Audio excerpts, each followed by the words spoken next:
Buenos días. Que la paz de Cristo les acompañe a cada uno de ustedes.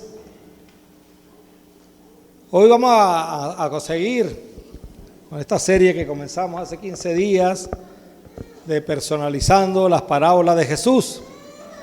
Y hoy vamos a estudiar la parábola del buen samaritano en su primera parte. Este estudio lo vamos a hacer en dos partes. En Lucas capítulo 10, versículos 25 al 29, vamos a leerlo en la Nueva Traducción Viviente. Dice: cierto día, un experto en la ley religiosa se levantó para probar a Jesús con la siguiente pregunta: Maestro, ¿qué debo hacer para heredar la vida eterna? Jesús contestó: ¿qué dice la ley de Moisés? ¿Cómo la interpretas? El hombre contestó: amarás al Señor tu Dios con todo tu corazón, con toda tu alma, con toda tu fuerza y con toda tu mente. Y amarás a tu prójimo como a ti mismo. Correcto, le dijo Jesús. Haz eso y vivirás. El hombre quería justificar sus acciones. Entonces le preguntó a Jesús: ¿y quién es mi prójimo? Esta pregunta que le hace este experto de la ley a Jesús para probar es una pregunta que se repite a lo largo de las Escrituras. La pregunta es: ¿qué debo hacer para heredar la vida eterna? Los judíos en Hechos capítulo 2, el día de Pentecostés, cuando Pedro les dice que habían crucificado al Mesías, ellos preguntaron: varones, ¿y ahora qué hacemos? ¿Ahora qué haremos? Y el carcelero de Filipo también hizo una pregunta similar: ¿qué debo hacer para ser salvo? Pero este es un experto en la ley religiosa, es decir, un abogado en la ley de Moisés, que se levantó y le hace esa pregunta a Jesús, no porque él estuviera interesado realmente en heredar la vida eterna, sino ahí el Señor Jesús o Lucas está diciendo que este hombre se levantó para probar a Jesús. Como lo hacían los fariseos, como lo hacían los escribas, que es este hombre un escriba, como lo hacían los saduceos, siempre para buscar la manera de ponerle la trampa al Señor Jesús y ver en qué cae. Maestro, ¿qué debo hacer para heredar la vida eterna? La respuesta de Jesús: ¿qué dice la ley de Moisés? ¿Cómo la interpretas? De interrogado Jesús pasa ahora a preguntar, pasa a interrogar. Ahora es Jesús el que le está preguntando al experto en la ley: ¿qué dice la ley de Moisés? ¿Cómo la interpretas? Y si era un experto en la ley, él debía responder esto de una manera sencilla, porque aparte de eso estaba ante una audiencia en la cual él no podía quedarse callado, él tenía la responsabilidad de responder. ¿Quién era ahora entonces el que estaba siendo probado? El experto en la ley. Como experto en la ley no podía quedar mal ante su audiencia, por lo tanto debía responder. La respuesta del maestro fue: amarás al Señor tu Dios con todo tu corazón, con toda tu alma, con toda tu fuerza y con toda tu mente. Y amarás a tu prójimo como a ti mismo. Esa fue la respuesta que dio, y Jesús le va a decir a él: correcto, haz eso y vivirás. Tú me estás preguntando qué debo hacer para heredar la vida eterna. Jesús le dice: yo te estoy preguntando a ti, ¿qué dice la ley? Y usted me está respondiendo con los dos principales mandamientos: amarás al Señor tu Dios con todo tu corazón, con toda tu alma, con toda tu fuerza, y amarás al prójimo como a ti mismo. Jesús le dice: correcto. ¿Qué tienes que hacer? Pues eso. Para heredar la vida eterna, lo que tienes que hacer es amar a Dios por sobre todas las cosas y amar al prójimo como a ti mismo. Haz eso y vivirás. Pero la respuesta dada por el abogado, que es esta la que le está dando, a la pregunta que él mismo había hecho, no lo convenció. O sea, fíjense, él es el que está respondiendo, pero él no sale convencido de la respuesta que da. ¿Por qué no sale convencido? Porque los expertos en la ley, los abogados de la ley de Moisés, estaban tan acostumbrados solo a la letra. Y aquí empezamos nosotros a aprender muchas cosas, hermanos. No se puede citar la Biblia solamente por citarla, sino hay que saber, como Jesús le dijo al abogado, cómo la interpretas, o sea, qué dice la Biblia ahí. Esta gente estaba tan acostumbrada a la letra que la sabían de memoria, pero en la práctica estaban aplazados. De hecho, Jesús en Mateo 23 dice que ellos se sentaban en la cátedra de Moisés y le dice a los que están reunidos, entre ellos los discípulos, haga lo que ellos dicen, pero no hagan lo que ellos hacen. Haga lo que ellos dicen porque ellos están apegados a la ley, pero no hagan lo que ellos hacen porque pura letra. Ahora bien, la primera parte de la respuesta que da el abogado y por lo tanto vamos a ver por qué no queda convencido. La primera parte de la respuesta fue: amarás al Señor tu Dios con todo tu corazón, con toda tu alma, con toda tu fuerza y con toda tu mente. Eso es la primera parte del Señor, y eso lo aprendían ellos desde que eran chiquiticos. Era parte de lo que los padres debían enseñar a sus hijos desde pequeños. Lo que llaman el Shema, en Deuteronomio 6:5. Oye Israel, Jehová Dios, Jehová uno es. Y le enseñaban todo esto: amarás al Señor tu Dios con todo tu corazón, con toda tu alma, con toda tu fuerza y con toda tu mente. Amar a Dios, y él lo sabía, el experto en la ley lo sabía, implica acción. No solo implica conocimiento. Ahora ellos creían que eso implicaba solo conocimiento. No, el amar a Dios, y para nosotros la enseñanza nuestra, implica acción. Implica la obediencia a sus mandamientos. Juan 14:15 dice: si me amáis, guardad mis mandamientos. En otra parte escrita en las cartas de Juan dice: los mandamientos de Dios no son gravosos. Por lo tanto, si no son gravosos, se tienen que ejecutar, se tienen que accionar. Entonces, amar a Dios implica acción, no solo conocimiento, y amar a Dios implica la obediencia a sus mandamientos. Y una de las cosas que tenemos que aprender, o que tenían ellos que aprender, que tenemos que aprender nosotros, pero sobre todo nosotros hoy día, es que el amor a Dios no es subjetivo. ¿A qué me refiero? Porque a veces nosotros decimos frases como esta: Dios sabe que lo amo con todo mi corazón y eso basta. Dios sabe que lo amo con todo mi corazón y eso basta. No, el amor tiene que ser manifestado en acciones. Haz esto y vivirás, le dijo Jesucristo al abogado, al experto en la ley. La segunda parte de la respuesta que dio el mismo experto en la ley es: amarás a tu prójimo como a ti mismo. Y eso el abogado en la ley lo sabía porque eso estaba en la ley, en Levítico capítulo 19, versículo 18. Amarás a tu prójimo como a ti mismo.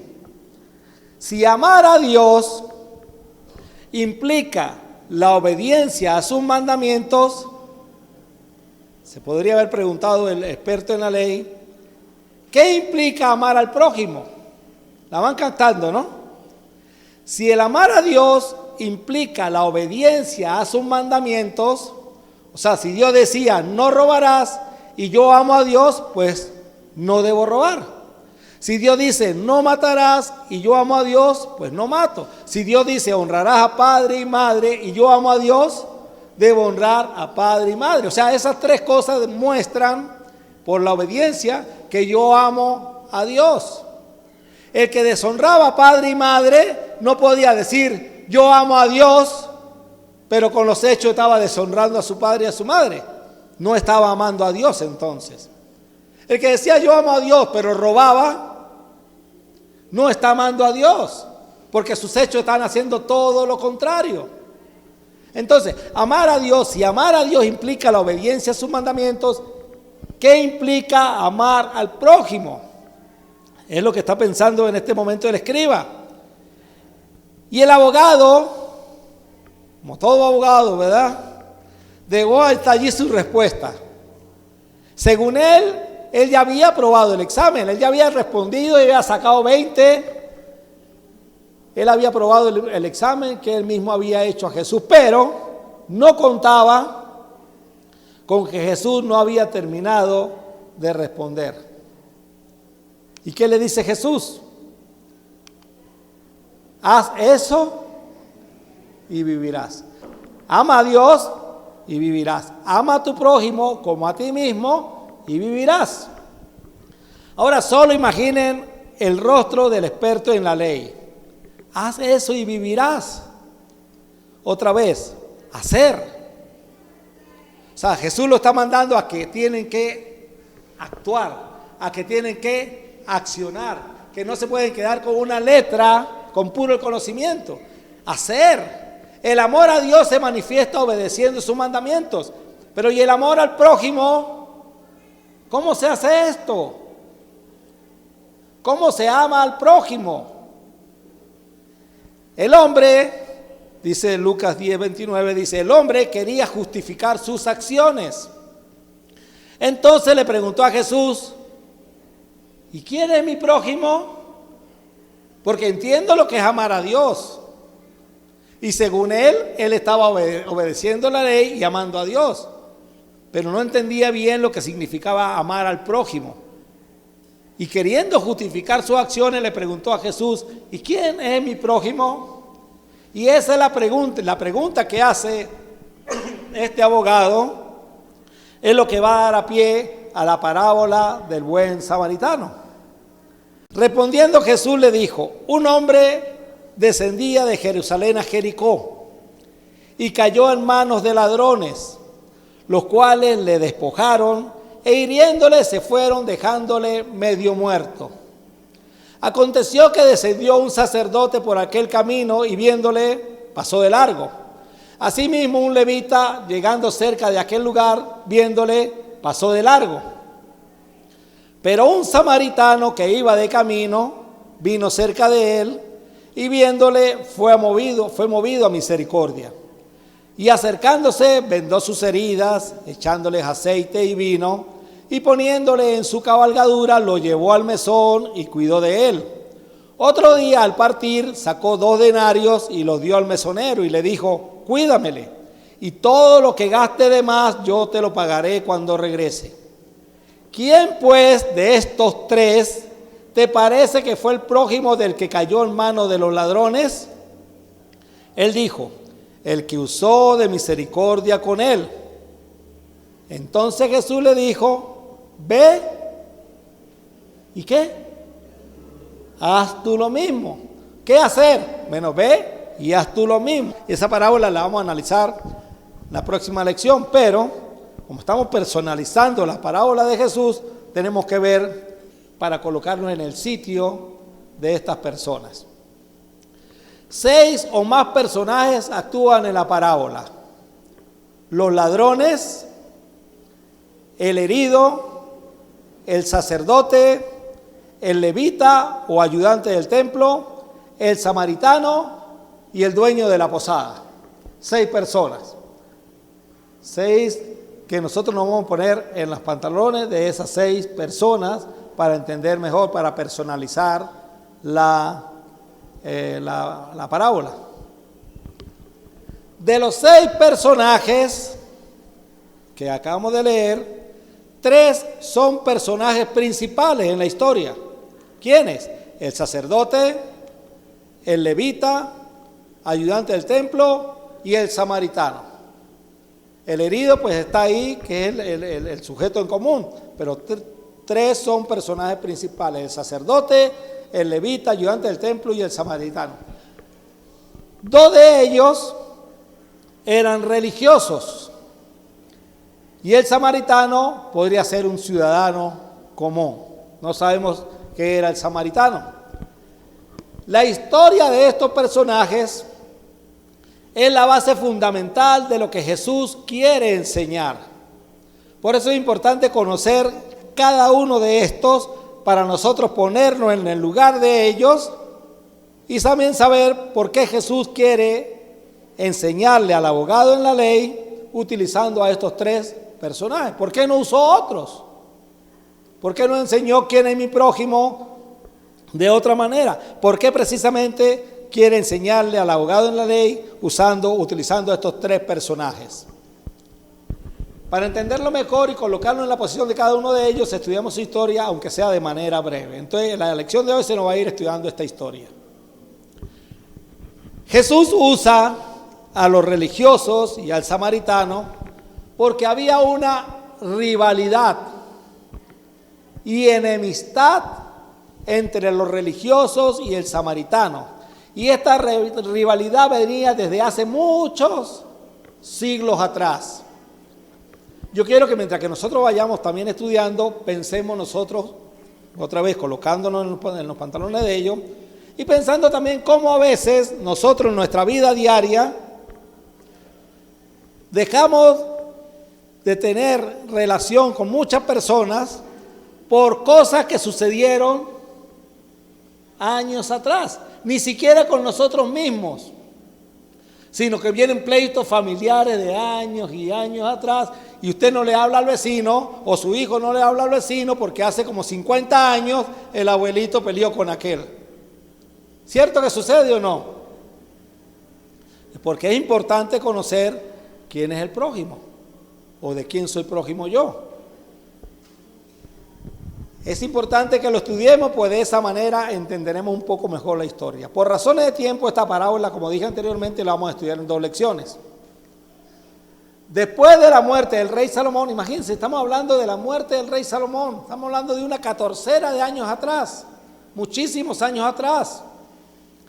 Después de la muerte del rey Salomón, y ahí está el mapa de Israel, y como consecuencia de la desobediencia de Salomón, Dios decidió dividir la nación de Israel en 2 reinos.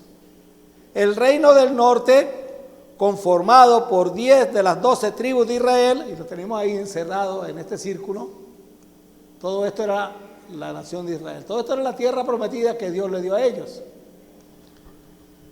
El reino del norte, encerrado ahí entre esa elipse medio rara que está ahí, conformada por 10 de las 12 tribus de Israel. Y el reino del sur, conformado por las tribus de Judá y Benjamín, que está aquí en la parte de abajo. ¿Qué sucedió? Salomón había caído en la apostasía, en la idolatría, y Dios le dice que su reino va a ser dividido a partir de su hijo. Roboam agarró las 2 tribus del sur y Jeroboam agarró las tribus del norte. En las tribus del norte, la capital del reino del norte, en el principio fue mudada en algunas ocasiones, pero al correr el tiempo se estableció en Samaria como capital del mismo. Aquí está Samaria. Esta fue la capital del reino del norte. Quiero que usted vaya entendiendo esto porque es sumamente importante. El reino del norte, la capital era Samaria. Y la capital del reino del sur, aquí la tenemos, siempre fue Judá. Tuvo 20 reyes, todos los reyes del linaje de David. Estos iban cambiando de linaje. Pero siempre el reino del sur se mantuvo Jerusalén. El rey fue siempre del linaje de David. Los habitantes del reino de Judá, los de aquí, el reino de Judá, ya en la parte sur, ellos siguieron alabando y adorando a Dios en el templo de Jerusalén. Allí hacían los sacrificios que mandaba la ley de Moisés. Dios había establecido el templo de Jerusalén allá en el monte Moriah, allá precisamente donde estaba el reino del sur. ¿Qué pasaba? ¿Dónde adoraban entonces los habitantes del reino del norte? En cambio, los moradores del reino del norte, con Jeroboam como su primer rey, y pongan atención a esto, Dios había dicho a Jeroboam, te voy a dar 10 tribus, pero Jeroboam, por temor a que los habitantes del reino del norte, cuando fuesen a Jerusalén a adorar a Dios, fueran convencidos de irse al reino del sur, decidió establecer una forma de adoración paralela. plantando en 2 ciudades estratégicas, la ciudad de Betel y en la ciudad de Dan, 2 becerros de oro para que la gente, para que los ciudadanos del reino del norte pudiesen ir a adorar. ¿Van comprendiendo esto, no? Los del reino del sur podían adorar tranquilamente en Jerusalén. Los del reino del norte, aunque Dios había separado las tribus, pero Dios había dicho que todos los sacrificios tenían que hacerse en el templo de Jerusalén. Entonces los del reino del norte tenían que echarse el viaje hasta Jerusalén para poder cumplir con todas las fiestas ceremoniales, sacrificiales y todo lo que decía la ley de Moisés. Jeroboam, rey del norte, piensa y dice: si esta gente agarra para el sur, esta gente va a ser convencida a que se muden para el sur. Y ya no van a ser más mis súbditos, van a pasar a ser súbditos del rey de Judá. Y lo único que los lleva a ellos a ir hasta el sur es precisamente porque tienen que ir a Jerusalén, la adoración. Por lo tanto, dice Jeroboam, eso no me sirve. Y entonces pone un becerro de oro en la parte sur del reino, aquí del reino del norte, en la parte sur, en Betel, y una en la parte norte. De manera que el que vivía aquí, ¿a dónde iba a ir? Ya no iba a ir a Jerusalén, sino que iba a ir al sitio más cercano. Y el que estaba por aquí ya no iba a venir a Betel, sino que iba a ir al sitio más cercano. El punto es, hermano, lo que nosotros tenemos que aprender de ahí es que nosotros debemos adorar a Dios donde Dios mandó a adorar, no en el sitio que sea más cercano. ¿Ah? Entendiendo, ¿verdad? Yo en el Arenal tengo un local evangélico en todo el frente de la casa. Yo pudiera salir simplemente sin ni siquiera prender el carro e ir a reunirme ahí en el local evangélico, ¿sí o no? Pero el asunto no es donde esté más cercano. El asunto es donde Dios haya establecido y donde yo tengo mi membresía como iglesia, donde voy a ir a adorar en espíritu y en verdad. Esta gente dejó de ir a Jerusalén para ir a adorar a su becerro de oro que quedara más cercano.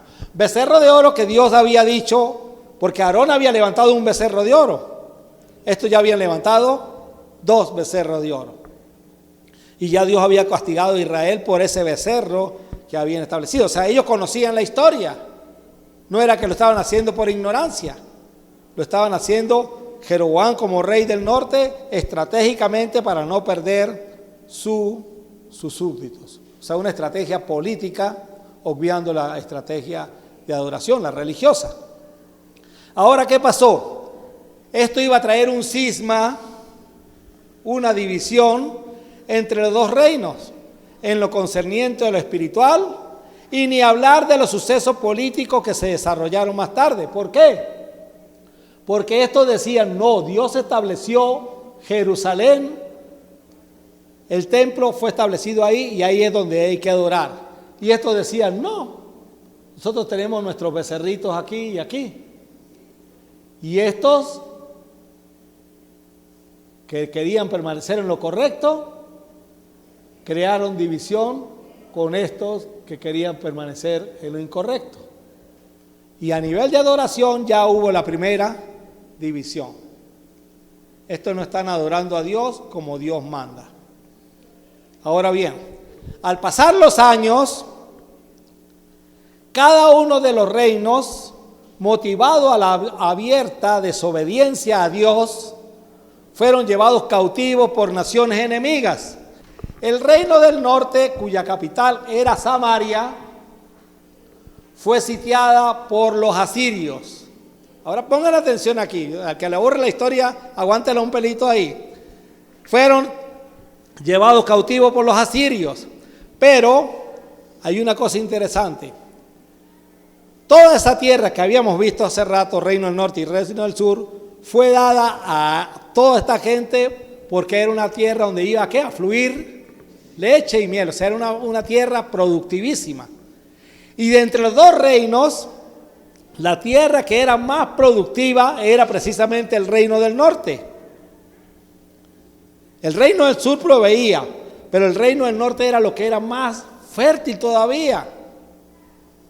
Cuando el reino del norte, cuando el rey de Asiria se lleva cautivo a los habitantes del reino del norte, dice, al ser una tierra tan fértil, los asirios se llevaron cautivo a los israelitas para Asiria. O sea, me llevo a la gente para Asiria. Pero los asirios se fueron a vivir a la tierra productiva. Bobos no eran. ¿Asiria qué era? ¿O qué es? Poco es de tierra desértica ahí. Yo me voy a ir a vivir a donde hay la producción, donde hay agua, donde hay de todo. Y a estos que están ahí, que se vayan a vivir donde nosotros estábamos. O sea, la cuestión es el análisis político, económico, religioso y todo. Los asirios se fueron a vivir a Israel y su capital, Samaria. ¿Qué pasó? Pero motivado a que en Israel, o sea, el territorio del norte, existían fieras salvajes.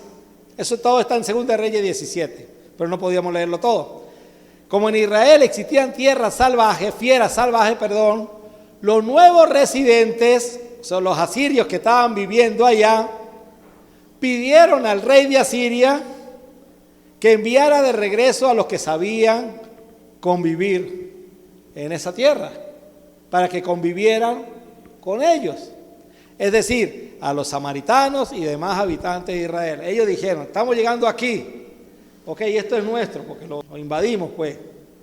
Pero cuando empezaron a vivir, entonces empezaron a ver que habían fieras salvajes. Y ellos no podían controlar a las fieras salvajes. Entonces, ¿qué hicieron? Rey de Asiria, mándenos a un poco de gente de esa que fueron para allá, tráiganlo para acá, convivimos con ellos, pero esta gente sí sabe cómo vivir con esas fieras salvajes. ¿En qué resultó todo eso?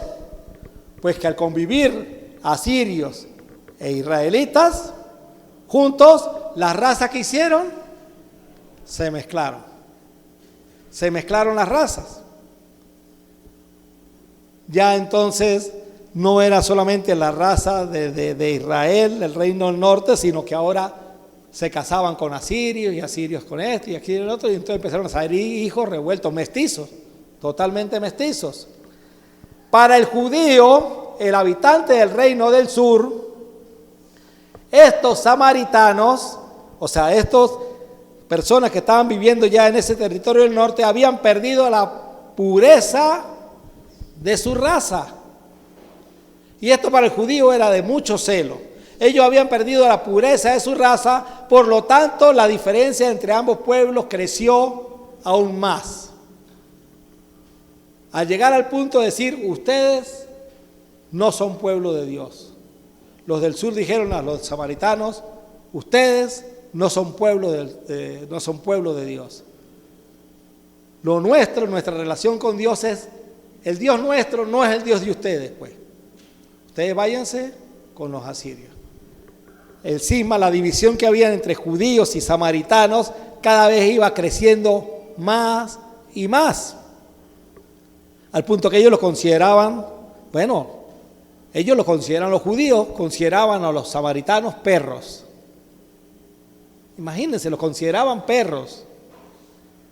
Un judío no podía ver a un samaritano porque prefería, eso lo vamos a ver más adelante, pero prefería cambiar de sitio. No podía ver, no aguantaba ver a un samaritano.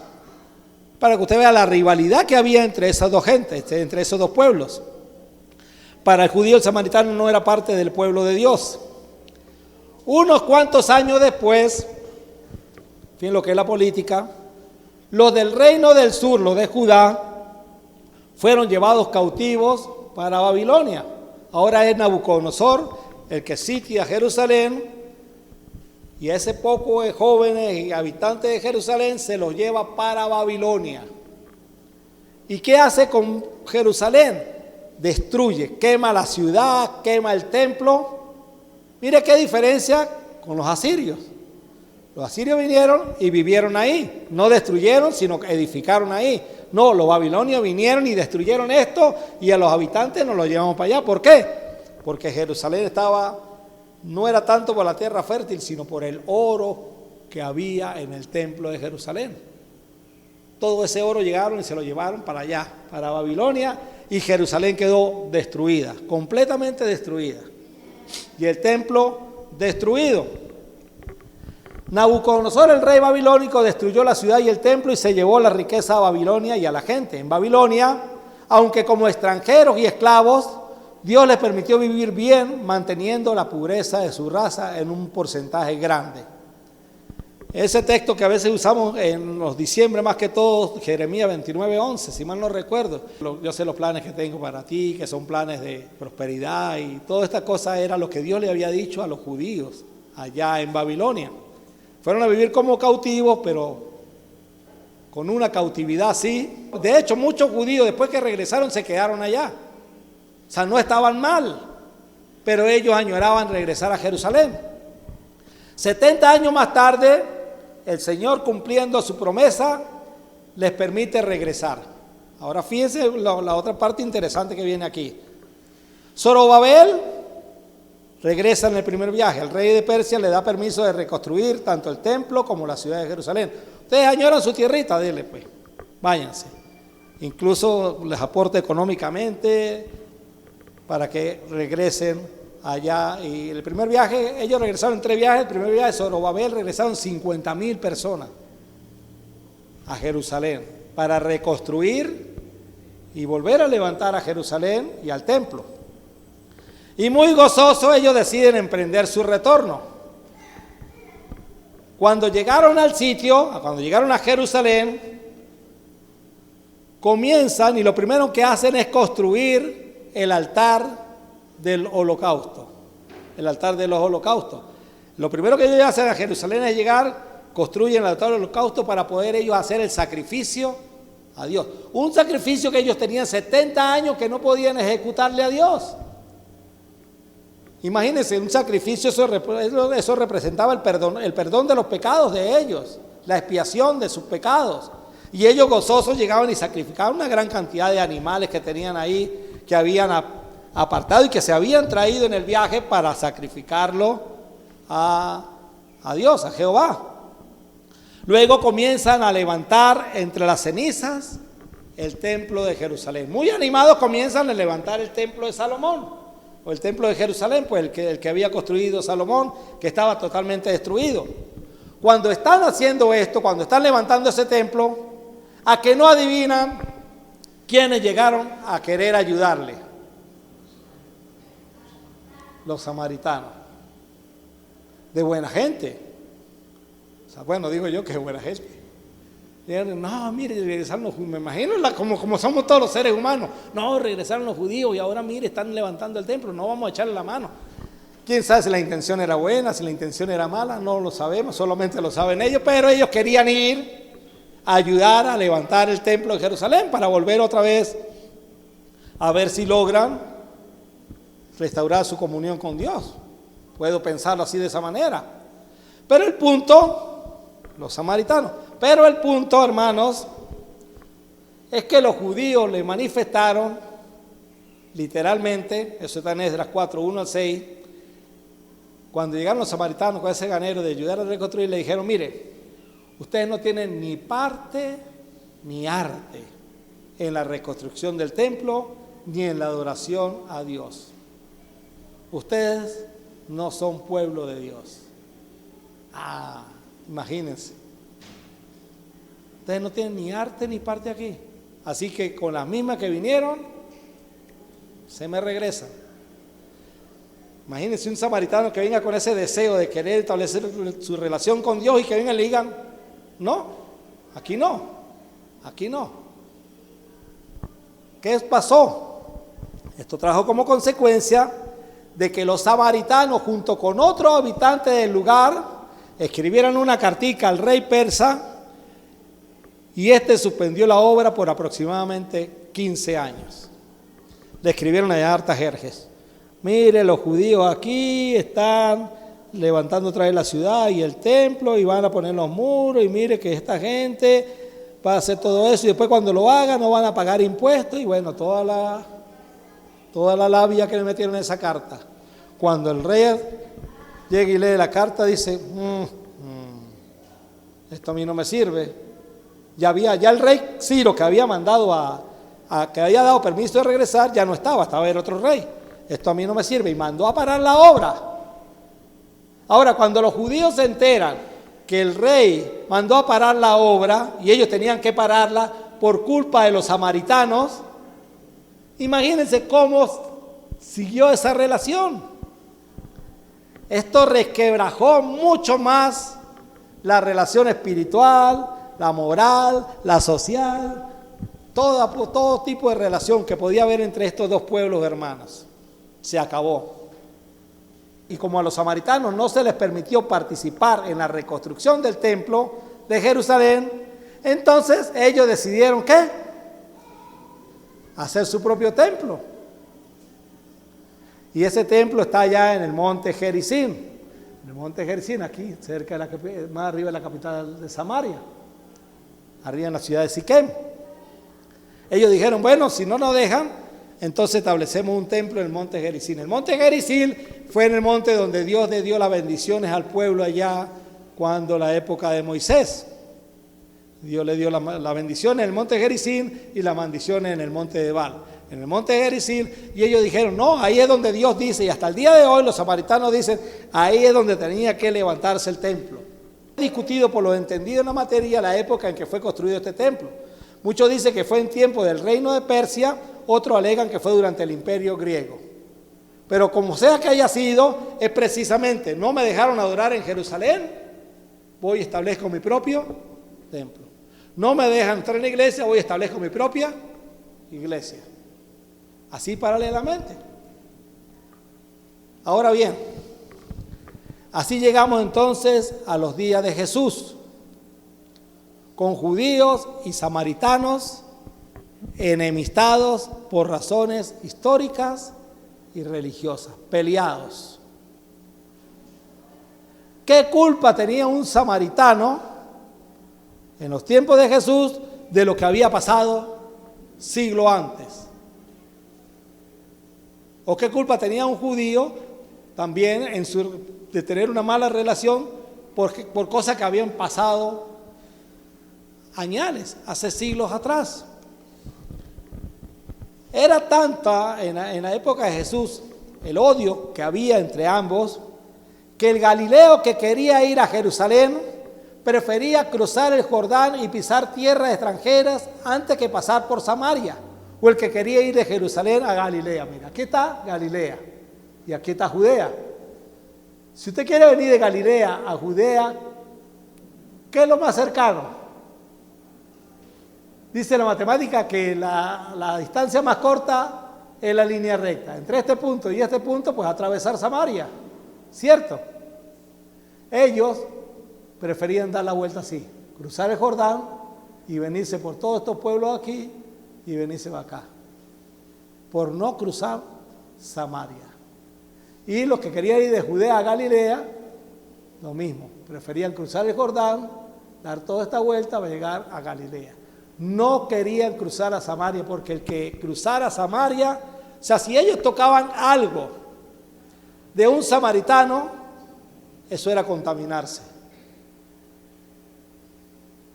Que un judío le hablara a un samaritano, eso era para excomulgar al judío. Usted tiene totalmente prohibido relacionarse con esa gente. Cuando Jesús dice que necesita ir de aquí de Galilea a Judea y le dice a los discípulos que tiene que pasar por Samaria, los discípulos siendo judíos dicen, y entonces, no señor, o sea, para ellos, aún para ellos esto seguía siendo tierra de fieras, espirituales, literales. No pasemos por ahí, damos a dar la vuelta. Y Jesús dice, no, me es necesario pasar por Samaria. Y ahí podemos entender mucho mejor la historia de Jesús y la samaritana. O sea, no solamente Jesús entra al pozo de Jacob allá, y los demás fueron a buscar comida. Está Jesús solo, llega la mujer samaritana, Jesús le pide agua. O sea, ahí se estaban rompiendo una gran cantidad de patrones. Primero, un judío hablándole a un samaritano, cosa que no podía pasar. Segundo, un judío hablándole a una mujer samaritana. O sea, usted sabe que a los judíos lo llamaban, algunas personas lo llamaban las narices sangrantes. Porque ellos cuando iban caminando y veían que venía una mujer, ellos en su celo, para no darle una palabra a esa mujer, todos esos patrones los rompió Cristo. Pero la mujer en el tiempo de Jesús era bien negreada. Ellos preferían cerrar los ojos para no ver a la mujer. Y mientras que caminaban cerrando los ojos, pues chocaban o se caían y se rompían la nariz. Por eso que le decían las narices sangrantes. Entonces, el patrón que está rompiendo Cristo, primero con samaritano y segundo, que sea mujer, cuando los discípulos llegan y dicen, ¿qué pasó aquí? Jesús rompiendo patrones y patrones y patrones. Pero eso es la historia de la mujer samaritana, es otra, no nos desviemos. Para Jesús no había tal división espiritual. Para Jesús no había tal división espiritual. Dios consideraba a los samaritanos como su pueblo. Dios lo seguía considerando su pueblo. Con todas las fallas, Dios seguía considerando a los samaritanos, a los habitantes del reino del norte, mezclados y todo, lo seguía considerando su pueblo. Ellos siguen siendo mi pueblo. ¿Cómo lo sabemos? A la primera persona que le dijo abiertamente que él era el Cristo, ¿a quién fue? A la samaritana. A la primera persona que Jesús le habló abiertamente, yo soy el Cristo, fue a la samaritana. Cuando Jesús está hablando con la samaritana le dice, sí, nosotros estamos esperando al Mesías. Y cuando venga el Mesías le dice Cristo, yo soy el que ustedes están esperando. Ni siquiera los judíos mismos le dio esa primera declaración. Ni siquiera los apóstoles mismos. Fue a la samaritana. Y la samaritana fue a echar el cuento en el pueblo y bueno, luego vino la conversión de muchos samaritanos antes que muchos judíos. Jesús había dicho durante su ministerio que él había venido a la casa de Israel. Cuando la mujer sirofenicia le dijo que le curara a la hija, Jesús le dijo, no, mire, yo vengo a la casa de Israel. Y la mujer le dice, pero es que hasta los perrillos comen de las migajas que caen de la mesa de sus amos. Y Jesús le dice, grande es tu fe. Y una gentil fue sanada en ese momento. Pero Jesús dice, yo fue a la casa de Israel. Y Jesús estaba hablando abiertamente con la samaritana, es porque Jesús consideraba a la samaritana casa de Israel. Otra prueba. El evangelio llegó a Samaria, Hechos capítulo 8. Y el primer gentil convertido al evangelio fue Cornelio, en Hechos 10. Una prueba de que también Dios no lo consideraba gentil, Dios lo consideraba su pueblo, allá a los samaritanos. Entonces, así llegamos a la historia de la parábola del buen samaritano. Jesús tiene un propósito al hacer uso de esta agrietada situación entre estos dos pueblos para enseñar al experto en la ley.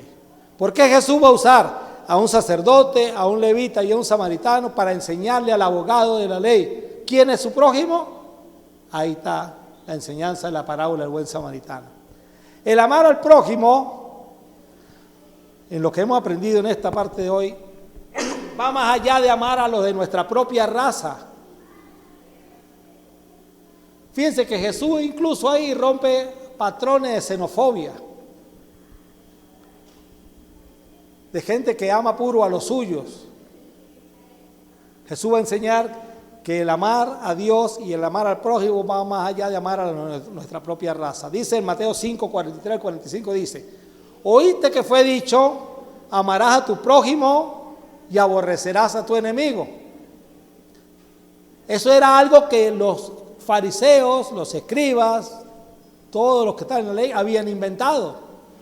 Porque en ninguna parte de la ley de Moisés estaba este mandamiento. Amarás a tu prójimo y aborrecerás a tu enemigo. Eso no estaba en la ley de Moisés.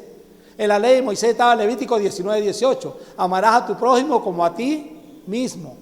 Pero esto era parte de los mandamientos de hombres que esta gente había cambiado para poder justificar, entre otras cosas, su odio con los samaritanos.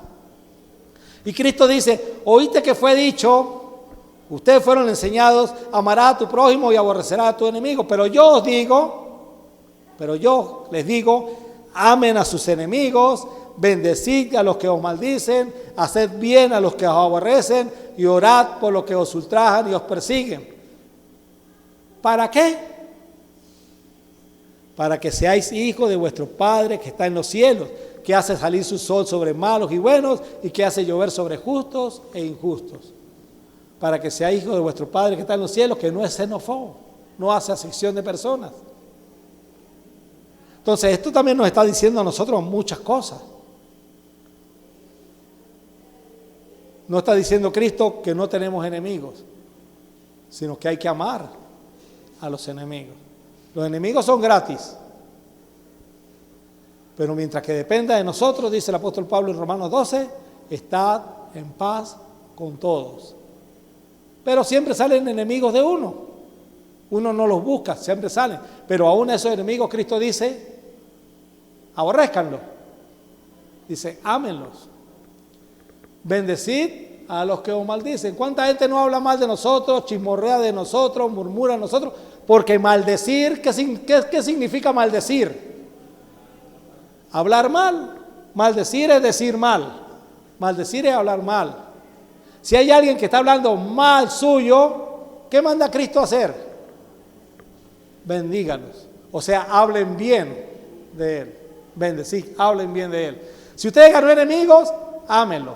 No lo manda a odiarlo, ámenlo. Si usted se ganó, hay gente que habla chimorrea y dicen cosas como decía, el Espíritu decía, tranquilo que a la gente le gusta la mermelada de fresa y el chisme. Lucas. Tranquilo, Lucas, a la gente le gusta la mermelada de fresa y el chisme. Bueno, si hay gente que está chismeando contra suya, bendígalos. Haced bien a los que os aborrecen. Si usted tiene gente que los aborrece, no porque si usted hizo algo mal, usted tiene que ir a arreglar su situación. Pero uno no es moneda de oro. Hay gente que uno le cae gordo y sin querer. Entonces llegan y lo aborrecen. Bueno, a los que aborrecen, haced bien a los que os aborrecen, orad por los que os ultrajan y os persiguen. Así, toda una enseñanza de paz. Cuando él le dice al experto en la ley, haz esto y vivirás, haz esto. Esto es, haz esto y vivirás. ¿Para qué? El maestro le preguntó, ¿qué haré para heredar la vida eterna? Amarás al Señor tu Dios, amarás a tu prójimo como a ti mismo, haz esto y vivirás, correcto, haz esto y vivirás. Hacer esto en la práctica es hacer esto. Amar a los enemigos, bendecir a los que os maldicen, hacer bien a los que aborrecen, orar por los que os ultrajan y os persiguen. Eso es hacer. Difícil, dificilísimo. Pero, si queremos la vida eterna, dice, para que seáis hijos de vuestro Padre que está en los cielos, que hace salir su sol sobre malos y buenos, y que hace llover sobre justos e injustos. Ahora fíjense lo que sigue diciendo el Señor. Porque si amáis a los que os aman, ¿qué recompensa tendréis? ¿No hacen también lo mismo los publicanos? Ese era otro grupo que los judíos odiaban a estos otros judíos porque eran cobradores de impuestos. Y si saludáis a vuestros hermanos solamente, ¿qué hacéis de más? ¿No hacen también así los gentiles? Sé pues vosotros perfectos como vuestro Padre que está en los cielos es perfecto. Los abogados de la ley siempre se creían perfectos. Y esta perfección no es la perfección de que nunca me equivoco. Esta perfección es de integridad. O sea, íntegros, como vuestro Padre que está en los cielos es un Dios íntegro. Mateo 5, 46, 48. Es una tremenda lección la que le va a dar Jesús a este experto en la ley y a nosotros también cuando consideremos la parábola del buen samaritano el próximo domingo. Que Dios le bendiga.